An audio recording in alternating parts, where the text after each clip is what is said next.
Awesome people, inspiring stories, the Living the Dream podcast. Welcome back to the Living the Dream podcast. I'm your host, Matt Scaletti. I have an amazing person with me today. Holly Hoffman was the last remaining member of the Espada Tribe and the last woman standing on season 21 of CBS's hit reality show, Survivor Nicaragua. Through that experience and others throughout her life, Holly was inspired to share her message of survival. A professional motivational speaker and the author of Your Winner Within and Write Yourself a Note, Holly acknowledges that life is made up of challenges, and we are oftentimes faced with situations that seem insurmountable.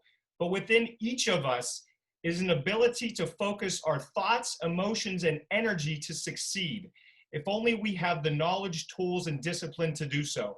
As a native of South Dakota, Holly's writing and speaking not only offer encouragement and optimism, but a roadmap for self-discovery and spiritual enlightenment. Readers and audience members alike walk away inspired to light the fire of successful living within themselves. Today, Holly is a member of the National Speakers Association and a recipient of the Certified Speaking Professional designation, and she travels across the country and internationally speaking to a wide variety of corporations, associations, universities, schools, and women's organizations. Holly inspires her audiences to take opportunities and focus on faith, attitude, determination, confidence, desire, and perseverance. Let's welcome Holly to the show. Hey, Matt, how are you? I love that. Oh, that was such a fun surprise. You're the best. I'm great. Welcome. I am so honored to be here. Thank you so much for asking me. Very honored. I'm so excited for this conversation. We talked off camera for a bit, and my energy is rising as we speak. So I'm ready to go. Okay. We're both type A personalities, so this will not be a boring interview. I just know it. That is 100% true. Okay, we want to get to the survivor part. I want to hear about that. But before we get there, can you give us a little background on who Holly was prior to Survivor? Absolutely. I was raised in a very, very small town, 850 people. Didn't do a lot of traveling, didn't do a lot of adventures or anything. I taught swimming lessons for 15 years. I was a swim coach for 17 years. Wow. Have 3 amazing children, 5 wonderful grandchildren. And I just decided that I'm going to apply to be on Survivor one day. It was just off the cuff. I was sitting at home and I looked at Charlie and I said, I'm going to apply to be on Survivor. And he's like, you're going to what? And I put this video together and I thought, I'll just send it in. They're never going to call me back. So I was a stay-at-home mom, did the swim coach thing, and they called me. So it was a total shock. Okay, so they called you. So before you applied to Survivor, were you confident? It's pretty obvious you're confident now. You're outgoing. Were you this way before? Did you have big lofty goals before or no? I started the swim team on my own. So we didn't have a swim team in our community. I wouldn't say I was like really, really confident. I always kind of felt like I had to have somebody beside me. It wasn't that I became more independent definitely by playing Survivor, but I always had that support system with me, surrounding me. And then when I went and played Survivor, I had to find that support system within myself. So I kind of learned the whole mindset and what it takes to just kind of continue to go forward. So it did change my life in a good way. But, it was the hardest thing I've ever done. One of the hardest things I've ever done in my life, but one of the most rewarding things I've also done in my life. And isn't that life? Sometimes we find that the hardest things we do in life, it's the biggest lesson we learn or the most rewarding. I love that. I think that's so true. Okay, so I'm actually laughing because you're saying playing Survivor. I mean, it doesn't sound like it's a game, but I guess it is. So give us the story. So you send in this video. Go for it. I'm excited to hear. And I got a call, and I thought one of my friends was playing a joke on me. So this gentleman leaves this message, this voicemail, and says, this is a casting director. And I deleted the call. I was like, they're never going to call me, And he called back in 2 days, and I made the finals. They flew me to LA. I had to go through a casting call, which lasted a week. But if you were eliminated from the casting call, they sent you home. Well, I just kept going and going and going. And I'm like, and let me just tell you something. I hate camping. Okay. I am not much of a camper, deathly afraid of snakes. And I just kept thinking to myself, I have a feeling I'm going to make it on the show. And I've heard of people like having to apply many times. And we had one lady on our season. She applied 17 times. Oh my God. Yeah, there was another gentleman on our season applied 8. And I made it the entire week, and they sent me home, and I found out the middle of April that I made it, and then I was leaving the beginning of June. So I basically had like 6 weeks to prepare to be gone for 2 months.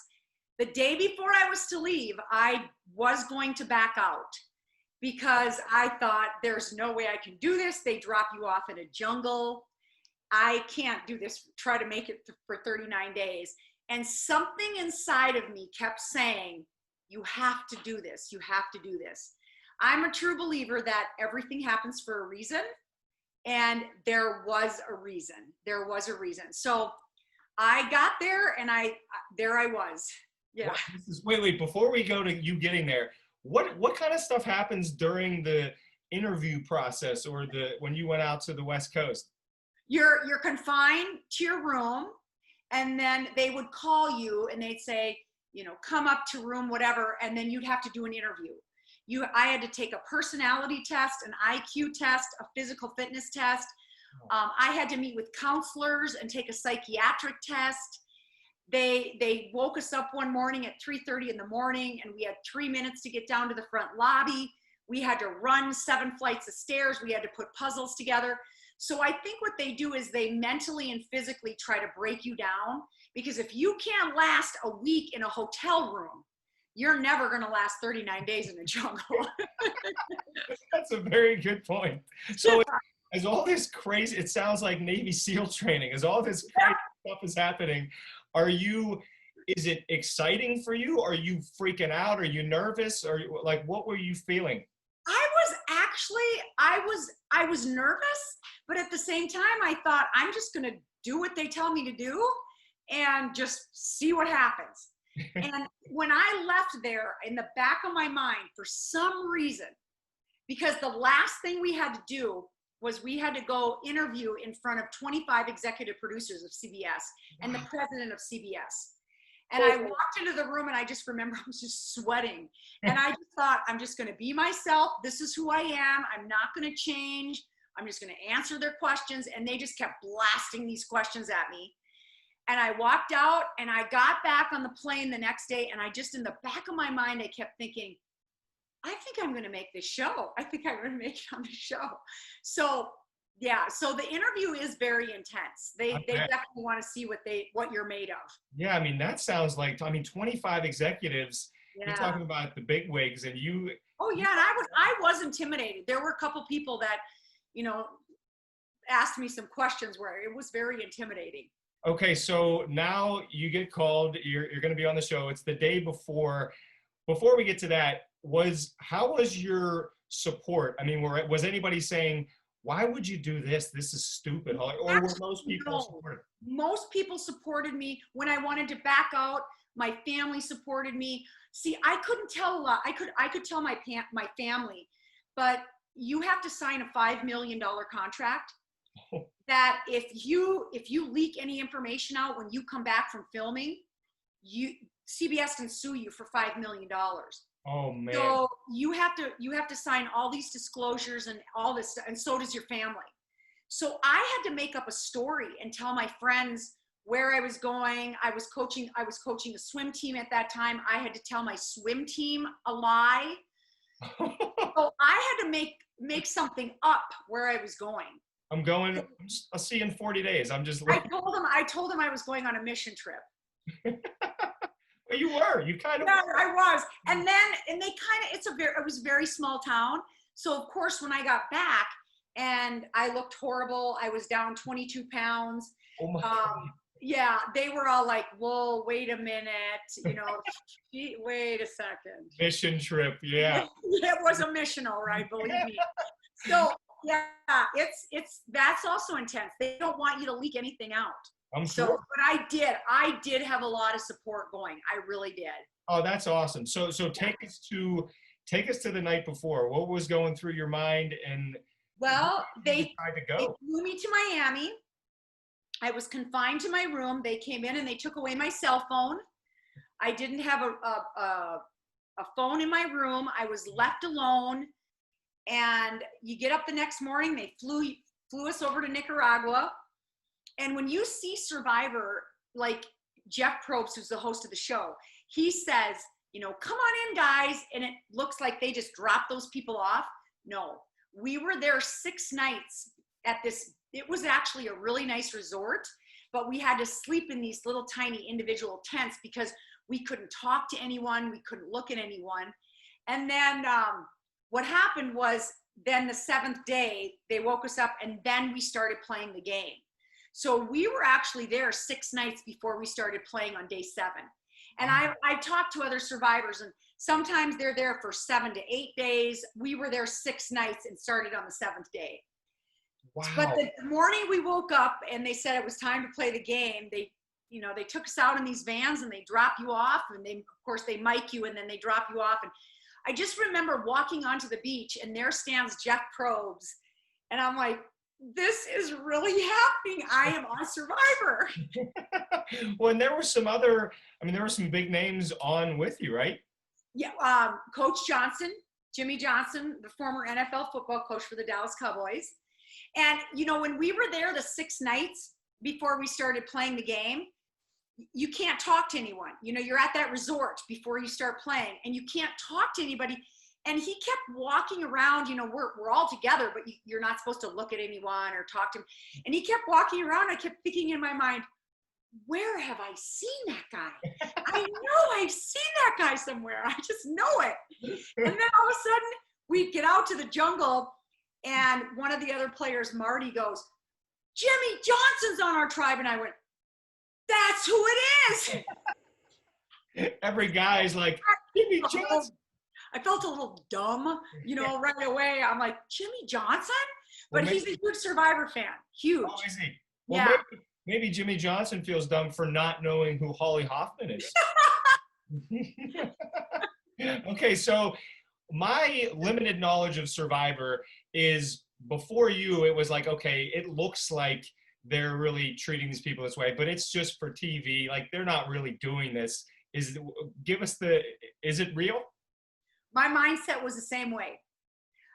They said when we were at all the interviews in LA, they said, now this is real. This is the real deal. Well, I was like, yeah, right. Because I watched Survivor. So I had this vision in my mind that I was going to walk out there and I would see porta potties and campers and tents, and you film for 6 hours and maybe they give you a cup of coffee and a donut. It's pouring rain and they say, okay, come over here and sleep in a camper overnight. No. And I got out there and I went, this is the real deal. No toilet paper, toothbrush, toothpaste, shampoo, conditioner, blankets, pillows. I had the clothes on my back, a water bottle, a bag, a swimsuit, pair of shoes, and that was it. And you have to try to survive for 39 days. So it's the absolute real deal. And that's why I think right away my mindset was off, because I had this vision what it was going to be like, and I got out there and it was the complete opposite. So I use that when I speak to say, doesn't that happen in life? In life, you walk into a team meeting at the office and you think the meeting's going to go one way, and you get in there and it's completely flipped, and you walk out, and what is your mindset? What happens to your mindset? That's a great point. You're right. And did you know it was 39 days? Did you know that up front, or was it yes. last? Yes. Okay. Yeah, they said, and then here's another thing, you vote someone off every 3 days. So if you're the first one voted off on day 3, 6, 9, you can't go home. you have to sit there at location for the entire 2 months of filming. And that you had to sign in the contract as well. So if I would have been the first one voted off, I'd have had to sit there and wait until they're all done filming, and then they fly you back home without a cell phone or a computer. Oh my goodness. This is yeah. So give us a story of something that happened that maybe you excelled, maybe you were surprised. Like give us a fun story while you're over there. Well, I did not excel right away. I struggled. Okay, because first 3 nights we did not sleep. And when you're at the casting call, you take all these tests. So they study these tests, and there's all these different personalities, all these people from all walks of life with all these different personalities. You take them, you throw them in the middle of the jungle. They're sleep deprived, and you're starving. Bingo! What happens? Drama.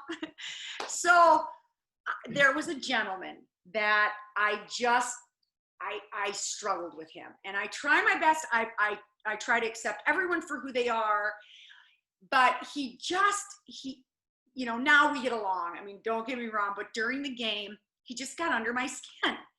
And it was mainly because he had a lot of money, and he was out there bragging about, what he was wearing and how much it cost. To me, things don't have a price tag. And he just started making fun of me. And he had a pair of, this was on day 5. He had a pair of alligator shoes, and they were $1,600. And I stole them out of his bag, and I filled them with sand, and I threw them in the ocean. And I was very mean about it. And I was like, okay, you New York big city slicker guy, or whatever I said. I'm like, yeah, I'll show you. And what I did is I let his words make me act out. And how many times do we do that in life? We let someone else's words affect our actions. And then you look back at it and you go, wait a minute. The only person that this is really affecting is me. And I remember thinking, I just stole a pair of $1,600 pair of alligator shoes. I destroyed them. I sunk them in the ocean.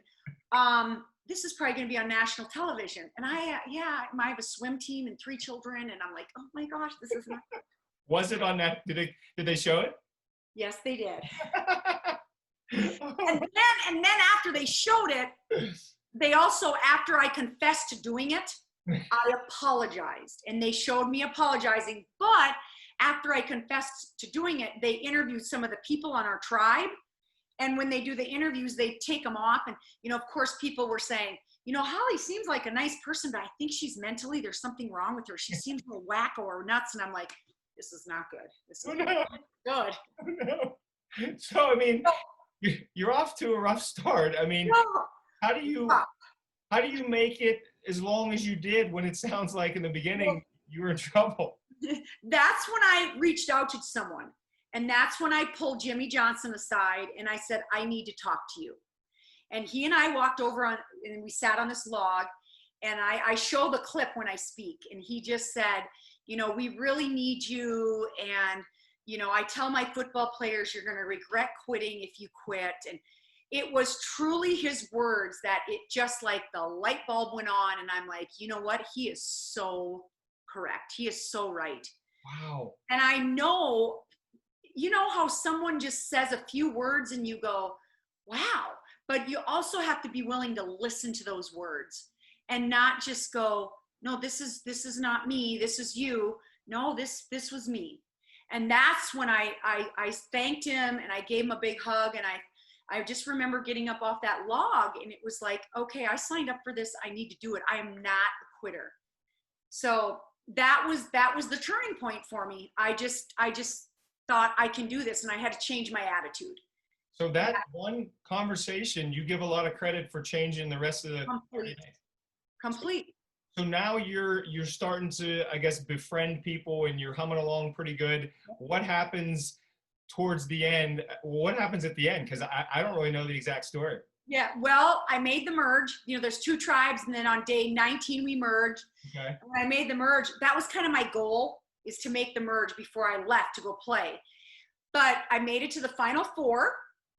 I was the last woman in the game and the last member of our tribe, and I was left with 3 young gentlemen. I was in a very tight alliance with 2 of them, and the 3 of us decided we were going to the final 3, and we were going to vote off Fabio. Well, we went to the last challenge, and Fabio won the challenge. So he got the individual immunity necklace. He was automatically in the final 3, and here we were. I did not expect one of the gentlemen to vote me off. I thought it was going to be a tie and I'd have to do a fire building challenge. And so I was the last one voted off. But you know what? I can really say this from the bottom of my heart. I remember walking out of tribal council on day 38 and thinking, I have just learned more about myself in 38 days than I have learned for 45 years of my life. That's incredible. Yeah. I mean, that's just what this story is just. So because you do, when everything is taken away from you, what do you learn about yourself? Just like the pandemic, things have been taken away from us. You know, we can't go to the movie theaters. We can't go to restaurants. How are you personally reacting to that? How are you reacting to working at home? How are you reacting to homeschooling your children? How are you truly surviving when things are being taken away? I'm glad you brought it up that way, because I was going to ask you, being on Survivor and doing what you did, does that, I don't want to say easy, but does it make it easier to deal with setbacks, COVID-19, something that should happen in your life? Is it like, can you smack adversity in the face? Yeah, I can. And it's a choice. You know, you have those choices. Life is a choice. And you can either go down one way or you can go down the other. And the choice is yours. So I remember I walked off stage March 11th, and I was driving back from a presentation, and I had 5 more speeches in March. I had 13 in April, and you know, the emails were rolling in. We've got to talk. We've got to either reschedule, cancel, go to next year. And I sat and I just went, this is not good. But I also had a choice.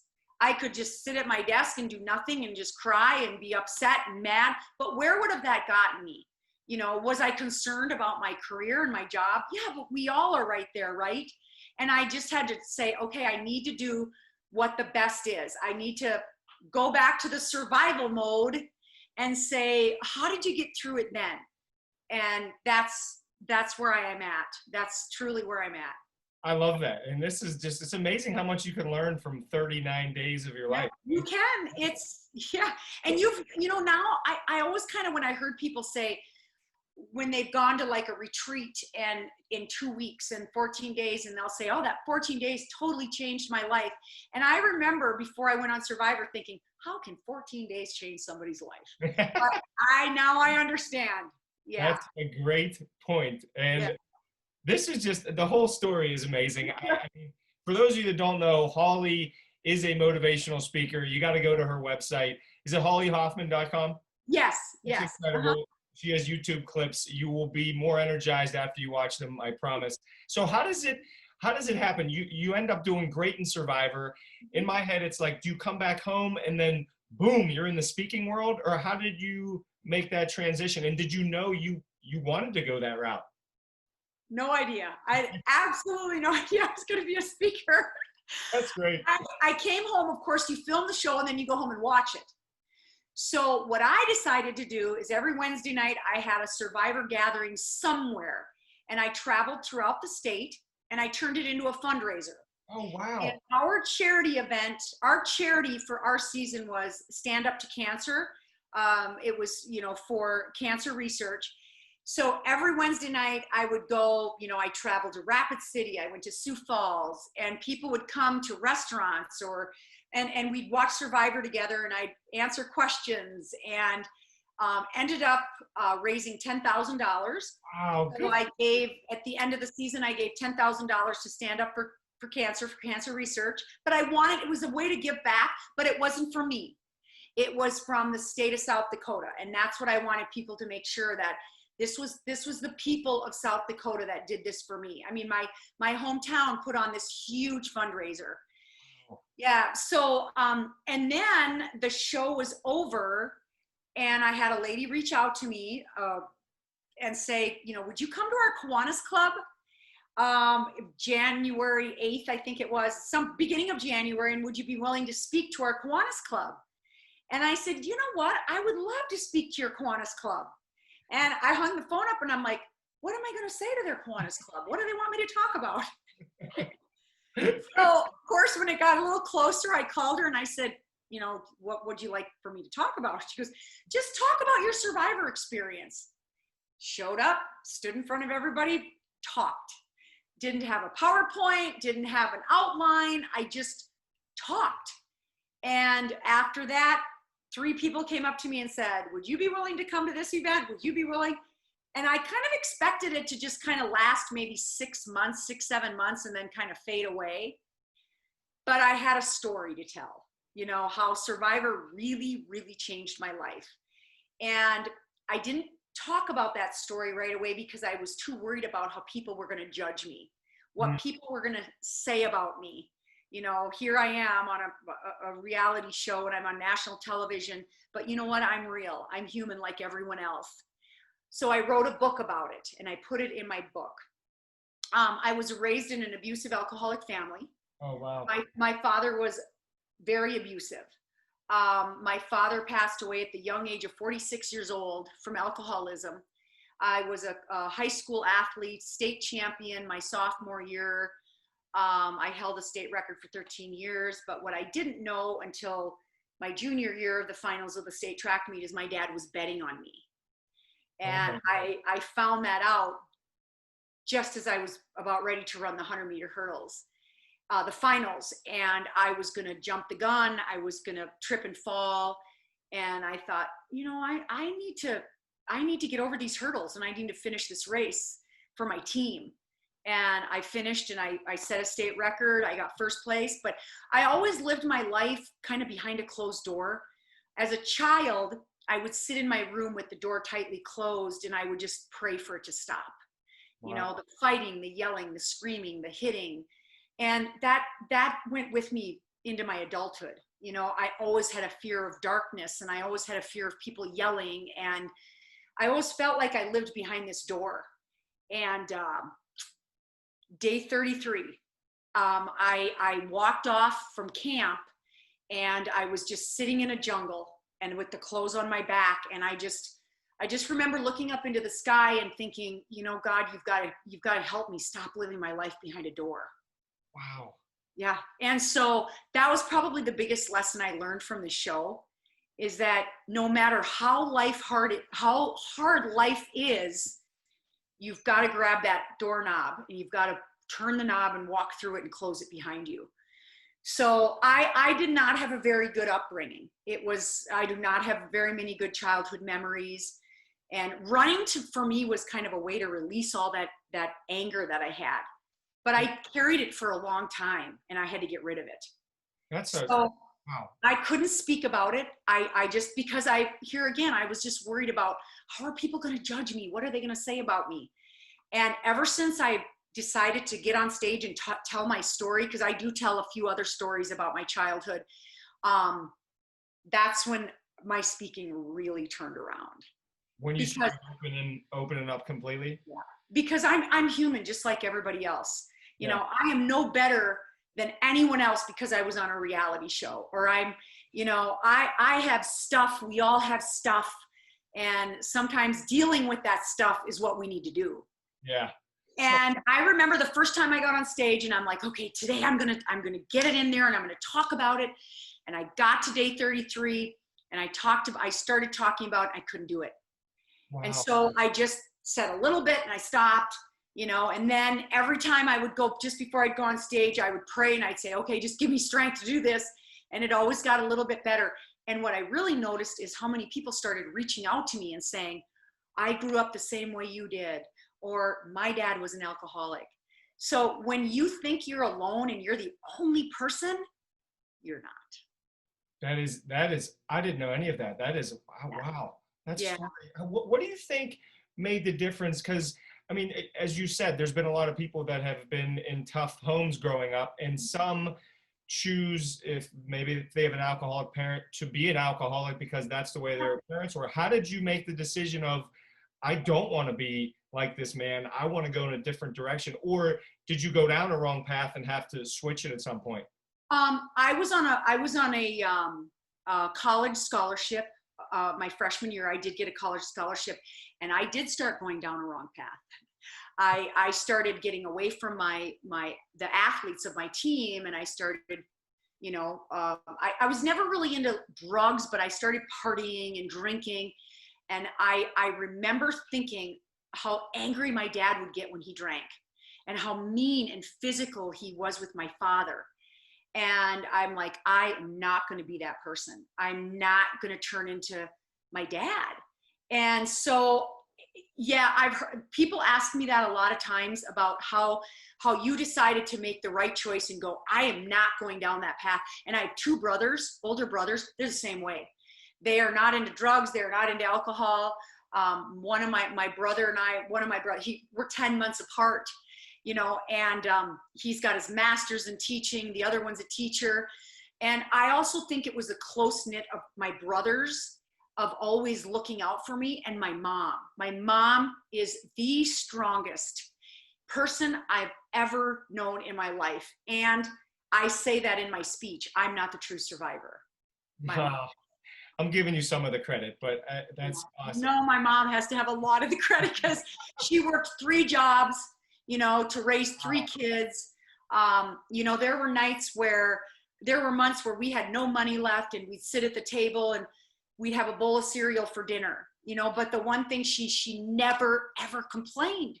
She just kept pushing forward. And I also needed to remember that as well, that when life gets tough, look at what my mom had. Yeah. And she never gave up. These stories are just, I've talked to you a bunch of times. This is unbelievable. I didn't know a lot of this at all. Plus, I didn't know, it proves how humble you are, because I couldn't get out of you that you set this state record. You wouldn't even I had to take this recording to get that out of you. So, well, I'm human just like everybody else. We all have stuff, some people come off of reality shows and it changes them in a good way, a better way, and some it doesn't. And it's a choice. It's a total choice what you want to do with your life. Yeah. I was going to say. And I also think it's how the people you surround yourself with. I've had to get rid of some people in my life because they're too negative. And instead of, I shouldn't say get rid of them, I've kind of had to distance myself, but I still pray for those people because that's what you're supposed to do. But you can't be around people that are just going to knock you down and pull you down. And I did lose some friends from going on this show, because my life started to change. Here I was traveling around the United States, and I had this great job. But as a speaker, it's hard. You get on stage and you may be in a bad mood, and you may you may have had a long travel day, and but you got to remember why you're there. It's not because of you, it's because of the people in the audience. It's so true. I love how you're just telling the whole story, because I'm getting talking too much. I'm a talker. This is the whole point. We want to hear the story. This is incredible. So I know this. Hopefully, a lot of people will check out your website. You're an unbelievably powerful speaker. I've yet to see you live, but I hope that happens in the future. Oh, it's gonna happen. We're gonna make it happen. We're gonna make it happen. You got that straight. Have you?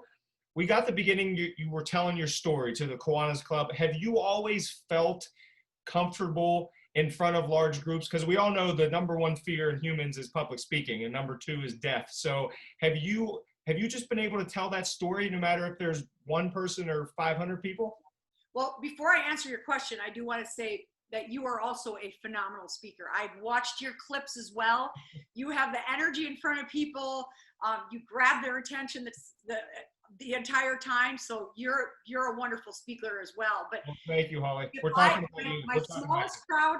What's that? So we're talking about you now. We're going back. Thank you very much. My smallest crowd has been 3 people. Wow. And my largest crowd has been 20, about right around 2,500 people. It doesn't matter if you have 3 people or if you have 2,500 people. you have to be powerful at your story. And whether you touch one person in the room or you touch 200 people in the room, it's not about you being on stage. It's about the person sitting in the chair, because you don't know what that person is going through. Have I always felt comfortable in front of people? I've been doing this for 11 years. I still get extremely nervous. I say a prayer before I get on the stage every single time. My mouth gets dry. I have to remind myself that why I'm here. I think once I stop getting nervous, it's time for me to quit. Or time for me to retire, not quit. I'm not a quitter. For me to retire. So I still get very, very nervous in front of people. But, you know, I just get up and I tell my story because, like I said, I'm a true believer that everything happens for a reason. And I had a story to tell, but I had to discover that story before I told the story. See, that's well said. You just put these sentences together so well. I'm learning a lot. So it seems to me like you are living your true purpose. It's just obvious to me that this is what you were put on the planet to do. Hopefully you feel the same way. What do you feel your purpose is? And if you have any ideas on how can somebody potentially find theirs? Because it seems like you found yours. You have to be able, you cannot let fear in life hold you back. The biggest thing that stops people from discovering who they are is fear of the unknown. And that's why I almost backed out the day before I was supposed to leave. And it was because of fear. I was like, I don't think I can do this. I didn't believe in myself. You know, taking an opportunity and saying, you know what, this is not for me. That's not failure. If you try something and you fail, it's about getting back up, learning the lesson and saying, how can I make myself a better person instead of taking an opportunity and turning into being a worse person. Mm-hmm. So I think it's about stepping out of your comfort zone and saying, okay, I'm going to do this. I'm not going to be afraid to do this. And just, you can't be fearful of things. Yeah. So I think that's for me was a big thing, is just facing my fear and saying, okay, I can do this, and not letting other people turn you into someone you're not. Because look what I did to Dan. You know, he was kind of talking words to me, being mean, and then I lashed out at him, and you know, what did it do to me? It made me look like a fool on national television. Is that, so, you talk about this in your speeches, getting over fears? Is that a big part of it? Yep. Fear of the unknown. It's the biggest thing that holds people back. And I think do I believe that this is the thing I'm supposed to be doing? Yes. But if this ends and there's another thing I'm supposed to be doing, I'm going to pray about it. I'm going to just keep going. I'm also a true believer on one day at a time.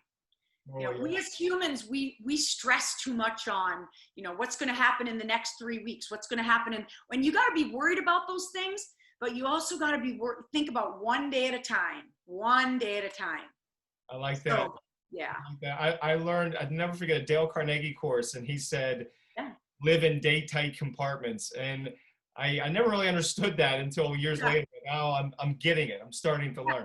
And that's what Survivor was. 1 second at a time to get to the end of that game. And that's kind of how life is. You know, we dwell a little too much. And I do it too. Sometimes I stand on stage and I'm going, okay, I need to hear myself today, you know, but we're all human. And that's the biggest thing I want people to know about me when I get on stage is I am human just like you. I would bet that helps people connect with you, boom, like in a second. You just seem so real. I mean, I think that's great. Yeah. I do want to know, like when you wake up in the morning, is it just this energy like boom? Is it right away, or does it take you 20 minutes to get geared up? No, I am up and go. That's just how I am. I have a cup of coffee. I'm ready to go exercise. I'm learning. You know, this pandemic has been very hard on a lot of people, a lot of families. Don't take me wrong when I say this, but it's been hard on my career. But for me personally, it's been okay. It's taught me to, you know what, Holly, just sit in the chair for a while. I've watched the entire series of Breaking Bad. I've watched the entire series of, I watched Tiger King. I hear about that. Yeah, yeah. So I've never been much of a to watch television. So I've learned to take a little more time for myself. But I am very high energy. That's just who I am. I've always been like that. That's why I have to do something. I have to run, I have to swim, I have to walk, just to kind of release some of that energy. That's just my personality. I mean, that's perfect. I was thinking about how health plays into all this. As you know, like I'm a health nut. I love talking about it.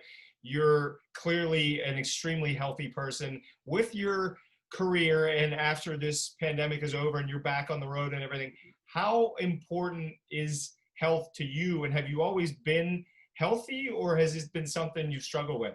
Well, I was an athlete in high school. Right. Went to college and I ran, but I did struggle with this. Before I went on Survivor, I lost 40 pounds. Wow. Because what I was doing was I was just eating whatever I could, and you get older and you're like, oh, this is going different places. And my daughter won Miss South Dakota, and she was on her way to the Miss America pageant. Oh my God. And I looked at pictures from that evening that she won. And I remember looking at pictures and going, ooh, I don't like myself. I don't like the way I look. I'm gaining weight. So I had to change my lifestyle. Many times people think that you go on a diet and then you wonder why you gain the weight. It's a lifestyle change. And so that's what I do. And then when I did get into speaking, I did the same thing. I'd go through the airport and I go, oh, that looks really good. I probably shouldn't have done it. And then you're traveling late at night and you've missed dinner, so you just go eat junk food. So I've learned, again, I kind of had to pull myself back. And I've learned, again, that when I start traveling, like grab the banana, look for an apple, not the Snickers or the Reese's. So yeah, I have to remember to do that, and exercise. You have to, whether it's waking up 30 minutes earlier or at night, it's all about balance. I think that's so true. Do you feel on days you exercise, can you feel it? Do you feel better? You feel you have 100% better. Yeah, that's great. Yeah. I think that's so. And you are a huge exercise. I've seen your videos and you're doing the pull-ups and everything, and you're so energetic. And you're right. You have to agree, right? You just feel so much better. I absolutely agree. Right, your day is complete. Yes. Yeah. I mean, people can even tell if I didn't work out that morning, I'm different. Like I'm a different person. You gotta, like you said, 10, 15 minutes, right? That's all it takes sometimes. Yeah. Yes. So what is next for Holly? And tell us a little bit, we talked about this off camera, but how you've pivoted in the middle of this pandemic. Yeah. It's been hard for everyone. Financially, families. I've heard some stories where I'm just trying to stay as positive as I can. For me, that's what I'm doing. I've done some virtual presentations and it was an adjustment, but it's all about adapting. When I played the game of Survivor, I had to learn how to adapt. On day 5, when I wanted to quit, and that's how life is. In life, you have a choice. You can either quit or you can learn to adapt and say, what do I need to do to keep going? And you can't just sit back and think it's going to come to you. You have to find that inside yourself to say, what do I need to do to make this better or continue to make this work? Whether it's rescheduling my presentations to next year, working with the clients to meet their budget, working with the clients to do a virtual. That's what I'm doing. So I just kind of go one day at a time.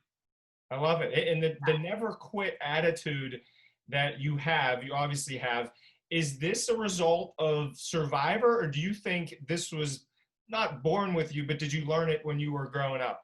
I think I learned it when I was growing up. I just didn't realize it. And then when I was on Survivor and I wanted to quit, that's when it really hit me. And then that's when it also hit me that, wow, my mom never gave up. I mean, we were very poor. We didn't have a car, and then it wasn't until I was an adult and I was a parent myself, I realized what my mom did. And that was when it really hit me. So I always had it in me, but again, I had to realize it on my own. And you can tell people stuff. You can say, you know, my dad, we put him in a rehab twice and he walked out. So you can tell people, but they're the ones that have to do it. Yeah, that's true. It's just, it's almost like you write down all these answers. Like, you know exactly what to say. It's just incredible. You know, my mom, when I was young, she always told me that, because I loved to talk. My mom would always be like, okay, Holly, you know, eat your dinner, stop talking. So she always said to me, you're going to do something someday. You're going to have a job with the gift of gab. And here I am. How do your parents know that? I don't know. You know what? We are so similar too, because when my wife and I have dinner, when she's finished, I'm like halfway done because I'm just yapping the entire time. You just have so much to say. Okay, so I'm on your website. I'm looking at the different keynote speeches you have. One of them caught my eye. It's called Write Yourself a Note. I just have to know, you give a little preview on the website, but can you tell us what that's all about? Because I don't know, and I'm fascinated to figure it out. It just popped into my mind. I was in California speaking, and I was speaking to a group of construction workers, 800 women, and I just felt like I just I wasn't connecting the way I should have. And at the end of the presentation, I said, okay, everyone, I want everyone to get out a piece of paper and a pen, and we're going to write ourselves a note. And I went, wow. So they did. And then I asked them if they wanted to keep their note on their chair. It was a goal with their name, their email, their cell phone number. And then I said, after I left that presentation, I started reading some of their comments, and I thought, gosh, the importance of writing things down. We all have sticky notes. I am a total list person. How do you feel when you have a list and you finalize that list? It's such a you're accomplished something, but your list can also cause a lot of stress. Once again, balance. So I talk about that. I talk about the value of 3 things happening when we write things down. We think about them, we write them down, and we reread what we wrote down. So we've recorded that 3 times in our brain. Mm-hmm. And that's what I do at the end of each chapter of this book, is you read the chapter, and whatever I'm talking about in the book, I have a couple blank pages in the back, and then you have to write yourself a note. So it's self-improvement, as well as, oh, maybe I need to start thinking about what I'm fearful of, or how I need to take an opportunity. And an opportunity doesn't mean you have to go and apply to be on a reality show. You know, an opportunity can be like, you know, I've always wanted to take piano lessons. And I had a lady come up to me one time after a presentation, and she said, I've always wanted to take piano lessons, but I'm 67 years old. I can't take. And I looked at her and I said, you are never too old to take piano lessons. 2 weeks later, I got an email, and she said, I started piano lessons. So, you know, one little thing in my book may just inspire you to do something. So I talk about that in my presentation. Plus, I love to journal. My safety valve, it was my room. You know, that's where I hid, but I always had a diary. I always wrote things down. I wrote a lot of my emotions, my feelings down. So love technology, don't get me wrong. But sometimes we need to just put those cell phones down and write a letter to ourselves and see what happens. I love it. I'm writing down what you're saying. When you write something down, you think about them, you write them down, and then you reread it. Yeah. So you record it 3 times in your brain. You know, you have to think about, what are you going to write down? If I say to you, what's a goal? You have to think about that goal. Then you have to write it down, and then you have to reread it. So you put that in your brain 3 times. So, you know, 3 times is hopefully you're going to reach that goal. You're just pounding it in your head. That's such a great idea. It inspires me to be able to read my own handwriting a little bit better. So I'll work on that too. I've done the same thing. There's some mornings I get up and I journal, and then I go back and I'm like, what did I just say? But I have so much on my mind that I have to write so fast. So it does get a little scribbling. Good. I'm not alone. I appreciate it. Not at all. All right. Well, you're just an amazing human being. I'm so blessed that you came on. We have this thing at the end. It's called the Power 5. So it's 5 rapid fire questions. If you can, I know it's tough to keep them short, but see if you can answer in like a couple sentences, because that's going to be a challenge, I think, for anybody, not just the talker that you are. Okay. So, also, I want to throw it out there. These questions, I try to ask myself these as much as I can. I do it on the show, which is a great reminder. But anybody listening, these are great questions to ask yourself. And Okay. the first one is, how do you want to be remembered? I want to be remembered as a person that was kind to others. I want to be remembered as someone that walked life trying to improve herself to the end, but kindness. I think the number one word is I want people to remember me as a kind person. I love that. It's almost like you thought about that before. I didn't. I didn't. It's just, The world needs more kindness. I agree. Thanking people. We need to thank people more. We need to say thank you. We need to give people more compliments. The world is lacking kindness right now. And we need to be kind. I love how you said that, because it's not some huge thing that we need to try to do. It's these little things. It sounds like, yeah, kindness. Yeah. I love it. What are you most thankful for? It could be in business, in your personal life, anything. I'm most thankful for my family. I have a great family. I love spending family time. Never in a million years would I thought people would tell me what it was going to be like to be a Nana. And I would do anything for those grandchildren. I let them do things that I would have never let my own children do. But so family's very important. I love it. And I can't believe you're a grandmother. You're probably the only 41-year-old grandmother on the face of the planet. Oh, wait a minute. You can add a few years to that. Next question. Okay, this is my favorite question on the whole thing. What is your go-to dance move? Does Holly Hoffman have a best dance move? I really don't have a best dance move, but I will say this. I love to dance. I love to dance. I can't really say I have a favorite. I don't. They're all good. I just try to do my best and just keep the rhythm. The rhythm is important on the dance floor.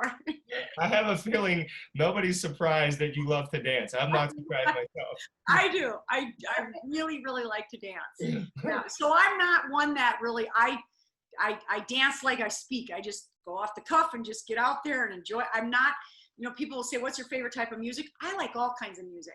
So yeah, I just have to say, I think keeping the beat is the most important. That's a great answer. What's been your biggest setback that you overcame, or that you are overcoming, you're working on right now? Besides Survivor, I think just the fact that I can do things on my own, that I'm more of an independent person. And I struggled sometimes in my life with loneliness. And I had to come to a point in my life where I had to think to myself, you're never alone. You're never, ever, ever alone. God is always holding your hand and he's leading you, and you need to get rid of that loneliness. So there was one point in my life where I felt very, very lonely. Wow. And even when I travel, I sometimes feel lonely, but you have to always remember. So I'd have to say just the fact sometimes of being lonely and getting over that feeling of loneliness. I just have to ask a follow-up, because I'm thinking about that. I mean, clearly during the quarantine and everything, I'm sure a lot of people have thought that. Is there anything that you can give it as an example of what you do to quickly try to overcome the loneliness? Yeah. A lot of Zooms. Yeah. With your family, just call a friend. Or look at your call list, somebody that you haven't reached out to. I have reached out to classmates, and I've been talking to classmates that I have not talked to for years. And so just like the little simple things, I wrote a letter to a friend the other day and popped it in the mail. I haven't written a letter for years. So, I write things down, but how long has it been where you just dear someone and wrote a letter and put it in the mailbox? So, there's always something that you can do to just kind of get over that feeling. I love it. That's such a good idea. I hope everyone listens to this, including myself. I write a letter. Here's what I'll do. I'll write a letter to somebody and I'll text it to you. I'll prove it that I listened. I did That it. would be great. Yeah, it's a great feeling to just drop that letter in the mailbox, and it's also a great feeling for the person to get that letter and go, wow, this person took the time for me. Yes. Yeah. That's such a powerful idea. I'm definitely going to do that. Last one, who is your hero or heroes? My mom.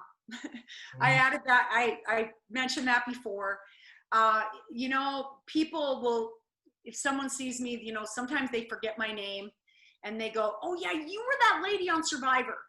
I took my grandkids swimming the other day, and I was checking in, and the lady looked at my name, and that's what she said. She goes, were you that lady on Survivor? Wow. So sometimes I get the name of the lady on Survivor or the Survivor lady, but the true Survivor lady is my mom, because she's the hero. So there's all these different definitions of what a true survivor is. And you can say a survivor, but I think a true survivor is someone that thrives. I love it. Yeah. We got to get your mom on the show. I think we got to bring her. She's actually traveled with me. I've taken her. My mom is not a big traveler, and there's been some presentations where I've taken her with, and she'll sit in the back, and then at the end I will say, or after I'm done talking about her, I'll say, and right now I would like to introduce you to that woman.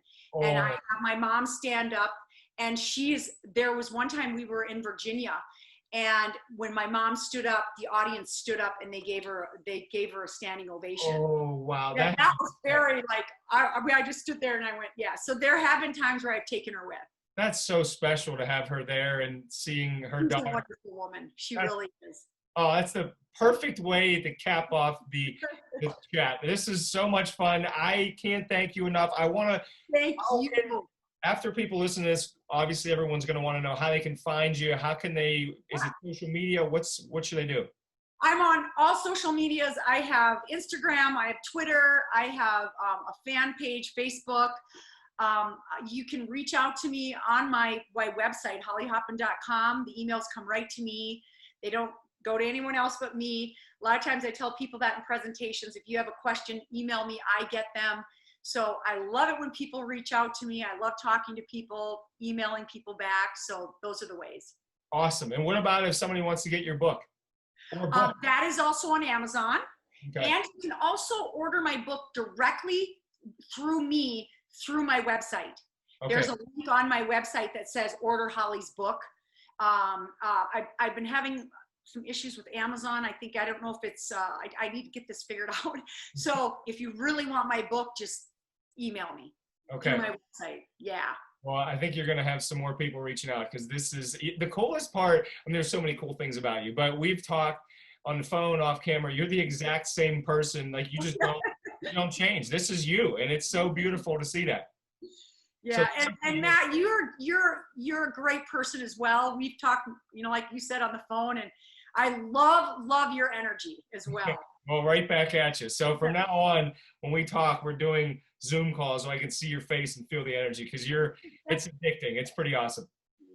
All right. Well, thanks, Holly. I'm sure I'll talk to you soon. Thanks for coming on. Thank you so much. Thank you.